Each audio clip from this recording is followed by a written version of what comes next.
Sorry Tanmoy strike rate ভালো। প্রথম কথা হচ্ছে এই এখন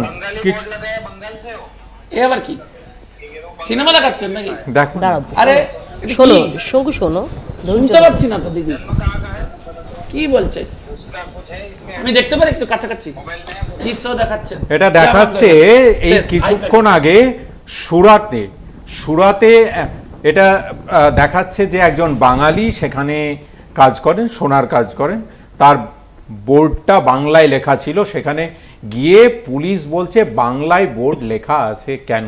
করবে তো করবে তো, বলতে দাও একদম খুলবে, একদম দারুণ। আমি এই পুরো বাঙালিদের বিরোধিতা শঙ্কু বলতে দাও, শঙ্কু আপনারা বাঙালিদের আজকে এই জায়গায় নামিয়ে দিয়েছেন। ভালো, আমি এইটাই শুনতে চাই। বাঙালিরা আজকে সন্দেহের জায়গায় চলে গেল আপনাদের জন্য। শঙ্কু বলতে দাও। শুধু বাংলাদেশ থেকে এবার লোক ঢোকাচ্ছে বক্তব্যটা হচ্ছে আর যে ভোটারদের নিয়ে এই সব বাঙালিদের এবং বাংলা ভাষার মানুষের উপর বিজেপির রাগ দীর্ঘ, আজ থেকে নয়, আজ থেকে নয়, তারা তাদের যিনি শ্যামাপ্রসাদ মুখোপাধ্যায় নাম শুনে বললেন শুনতে পেলেন না? শ্যামাপ্রসাদ সারা ভারতবর্ষে বিজেপি আগে শ্যামাপ্রসাদ মুখোপাধ্যায়কে প্রণাম করা, তখন থেকে আপনারা আমাদের বাঙালি অস্মিতা শেখাচ্ছেন। এই বাংলা এবং বাঙালিদের যিনি ভারত বাংলা সর্বনাশ করে দিয়েছেন করেন, সেই সিপিএম 34 বছর দল করেছে, যারা 17 বছর তারা স্বাভাবিকভাবেই ভারত বিরোধী হবে এবং স্বাভাবিকভাবেই বাংলা বিরোধী হবে।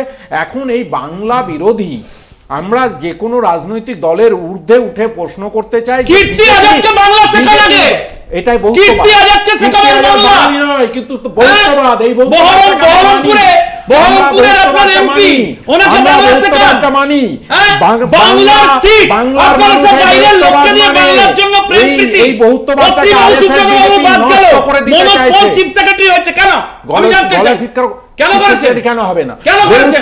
বাঙালি ভালোবাসা, ভারতের সংবিধান বলেছে এতগুলো বাঙালি ছেলে 26,000 চাকরি চলে গেছে, বাঙালি ভালোবাসা, আর যে কোনো মেয়েটা মরে গেল, বাঙালি ভালোবাসা, সেই জন্য আমরা হিন্দি ভাষী বাঙালিদের সামনে রেখে রোহিঙ্গাদের বাঁচানোর চেষ্টা